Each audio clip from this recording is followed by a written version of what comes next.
Ayaw mo ba? Palitan ko yan. Hindi, Ayaw mo? hindi Oh, ko sinabing ayaw ko, no? Akala ko lugi Hindi ka ko pa. sinabing ayaw ko. Uy, paano ko magiging lugi? Siya pa ngayon as siguro yung magiging lugi sa akin. Eh. Sam, ilan taon ka na ngayon, Sam? 33. Okay. May isang anak to. Dagdagan ko. Second hand. Okay lang sa'yo? Okay lang. Single to si Sam, ma'am. Walang anak. Okay lang sa'yo, ma'am? Okay lang sa'yo? Baog ito. Oo naman, kung tanggap ba naman niya ako, walang problema naman yun. Baog ito kasi marami na itong pero hindi mo nakabuo. Oh. Okay, kausapin mo, Sam. Taga saan ka, ma'am? Taga Davao ako. Ay, Bisaya. Ini. Ilan taon ka na? 34. 34. So, mas matanda ka na isang taon sa akin. Sa edad mong 34, nakailang jowa ka na? 2. Natikman mo sila lahat? Yes, Siyempre! kasi matagal yung... Matik! Kaya... Hindi, yes. Kasi yung isa, papa ng anak ko. Yung isa naman, naghiwalay kami 6 years. Kami noon, tapos naghiwalay kami kasi pumunta ako pumunta ako dito. Anong bansa ka ba ngayon? Ngayon, nasa Egypt ako. Kailan uwi mo ng Pilipinas? Next year? Ang tagal pa. Dapat iniis mo na lang muna yan. Paano kita titirahin yan? Ang tagal mo pang umuwi. Oh, ganun ba yun? Ang hirap kaya ng LDR, ma'am. Maglulo ka lang lagi. Well, hindi ko pa naman natangkas. Yawa. Yawa. Sorry po. Yawa, tira agad. Ganun ba yun? Mabait ako ngayon, no? Siyempre, puro silip-silip lang tayo nito. Kawawa naman yung kamay natin. Sa bagay, okay. Sa bagay, totoo ka nga naman. Correct.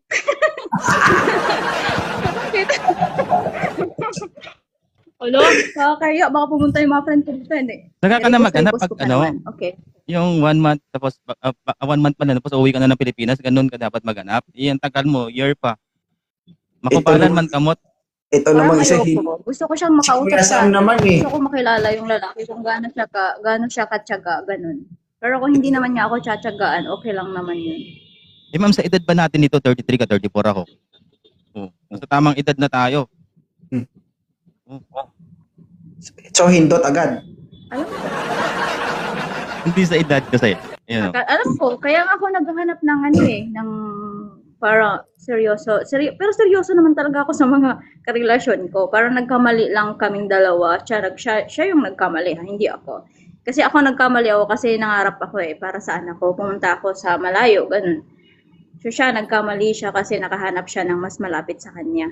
Kaya ngayon, naghahanap ako ng seryoso talaga. Yung pang talaga siya, pang future husband, ganun. Okay lang ba sa'yo kahit na putokan sa screen protector lang muna? Matitiis mo ba yan? Hello? Ano yun? Yung putukan sa screen Ano? protector muna, matitiis mo ba yan? Magbe-blurred sa Ayoko. cellphone yan. Baka mag-blurred yung cellphone ko, tapos magugulat Okay. ka ba? Ano to? Sorry. Ganun. Seryoso, ano yung definition ng pagmamahal sa'yo?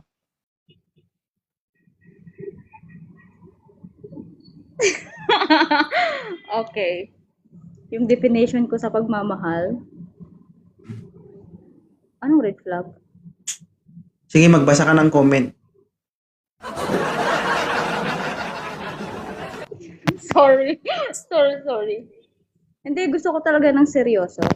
Gusto ko na... Tinatanong ako kita, seryoso na, ano yung definition ng love sa'yo, pagmamahal? Para sa'yo, anong pagmamahal? Pagmamahal is yung unconditionally.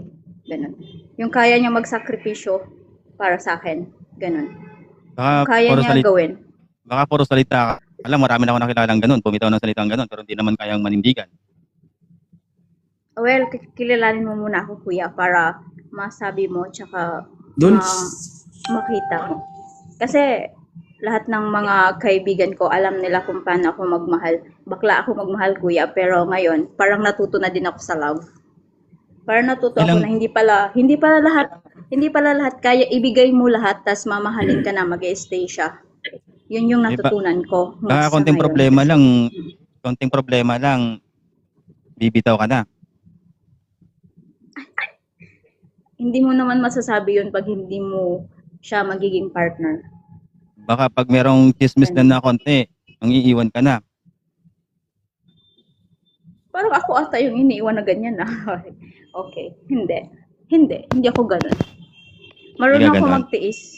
So, ilang years ka na bang ano? Magpatawad ng Ilang- 5 times. Ilang buwan ka na bang single? Ilang year? Ilang year? 1 year na ako ngayong single. 1 So year ready ka na akong ulit, iniwan ni ex. ready ka na ulit pumasok sa panibagong relasyon. Oo, kung seryoso naman yung lalaki, why not? Okay. Okay lang ba ako sa'yo? Kung seryoso ka ba naman, why not? Di ba? Gaakit man si hindi tulok kasi ni Sir Ro, gaakit si Sir sa hanap akon ko. eh. gupo na ko diya, gano'n ko pa mati ng kuya sinyo yan. Ami. Hindi, Wala gani kasi ko gasabat-sabat. Ayoko yung flirt kasi.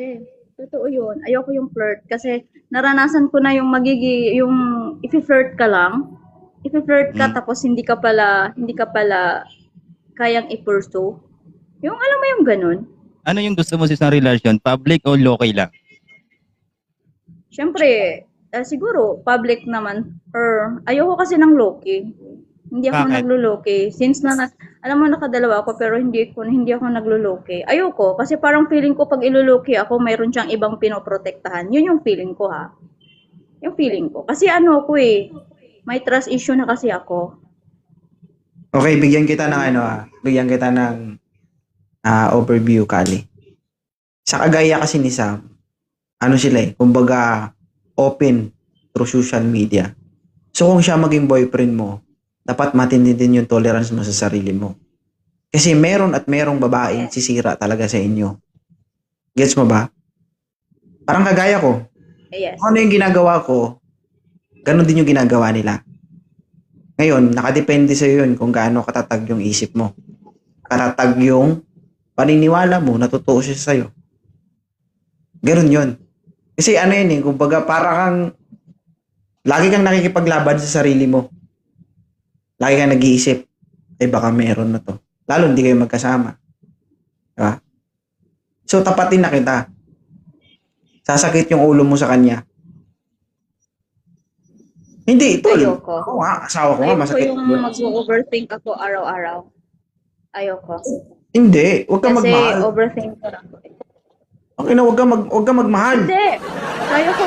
Kaya ko magmahal ng totoo. Pero kung once yung lalaki, hindi ako pinoprotektahan about dyan. Hindi ko sinasabi hindi kanya protektahan. Ang sinasabi ko, dapat maging handa ka sa possible na mangyari. Tulad ko, 'di ba?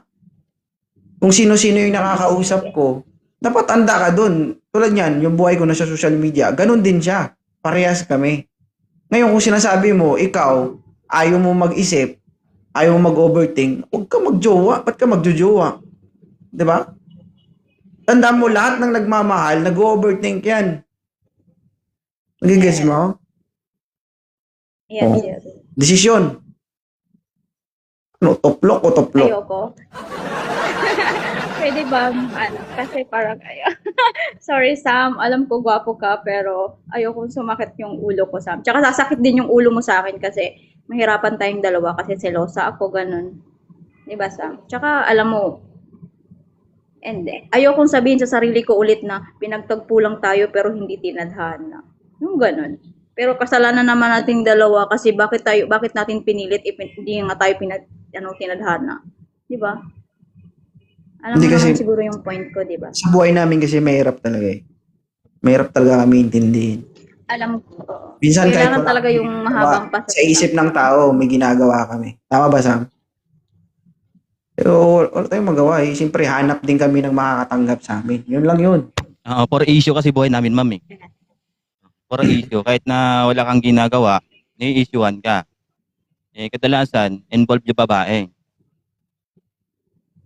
Bakit? Babae talaga maninira sa amin eh. Katulad, pag nagiging jowa kita, isa akong dito, live streamer sa TikTok. Marami talagang mag-PPM sa'yo. Pero pag nagjojowa ka ba, pinapublic mo ba yung jowa mo? Nay, oo. Nagpa-public ako ng jowa. Okay. Paras tayo. Pero, kaya mo ba tiisin yung babae na selosa? Yung, Basta pagbigyan mo lang siya lagi, Sino okay yan? man yan. Di ba, Sam? Hindi. Oh. Pero mahirap i-handle yun, ma'am. Katulad ni Sir Gawin Zero. Napakadamay ng dito, issue na binato, di ba? Pinaglalaban ko nga to dati, pati sa live ko nakakarating issue nito eh. Kasi nga, hindi pa kilala ng tao, hindi pa nila alam yung talagang punot dulo ng issue. Wala, binabas na nila yung tao. Kaya ganun ka rin dapat. Kung ano yung iba tong issue doon sa partner mo, dapat marunong kang makinig. Marunong kang tumimbang. Saka hayaan mo yun, issue nila yun. Pero paano kung yung issue is sa'yo, kung halimbawa may issue sa'yo, tapos totoo pala pinipm mo yung babae, paano pag yung babae meron siyang screenshot na kayo dalawa, anong gagawin mo? Nasa ako ma'am kasi, yung pag sa relationship na ako, never na ako magre-reply sa iba. Kung maglalandi talaga, yayain ako sa sugo. Hindi, hala na.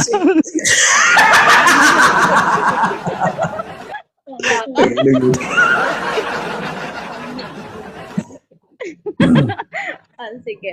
Oo nga. Sige, Yung yayain ka sa nagkarelasyon sugo. talaga ako ma'am. Kaya nga, pero Madaming sa buhay ng ganito sa TikTok. Yung alam nilang may pangalan ka dito. I-PPM ka talaga, maraming mag-PPM sa'yo kahit may jowa ka na. Okay. Okay. Mamaya, sabi sa'yo, Hindi ka ba napapagod, Brad? pagod na sir. Baka manipis na yan. Di na gani magtindog. Hindi po. So, ayaw mo sa kanya, ma'am?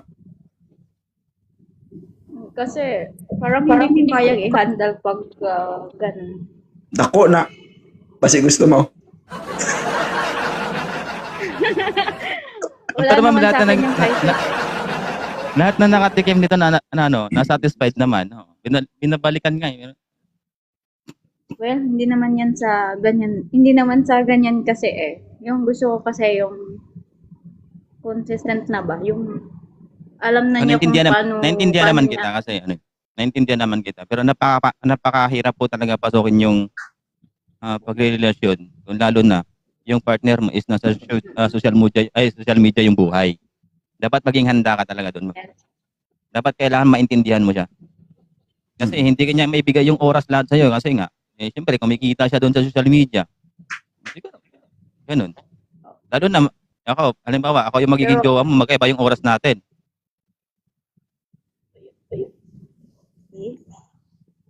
Desisyon. Ayaw mo talaga sa kanya. Pero, pwede, kasi, Ay, ganito na lang, Ma'am Kali. alam mo, hindi naman ako nagbibigay sa mga sinasabi mo, di ba? Kasi lahat ng mga sinasabi naman talaga, wala yan kasi sa bibig lang yan. Pero, hindi ko talaga nakikita yung ganun.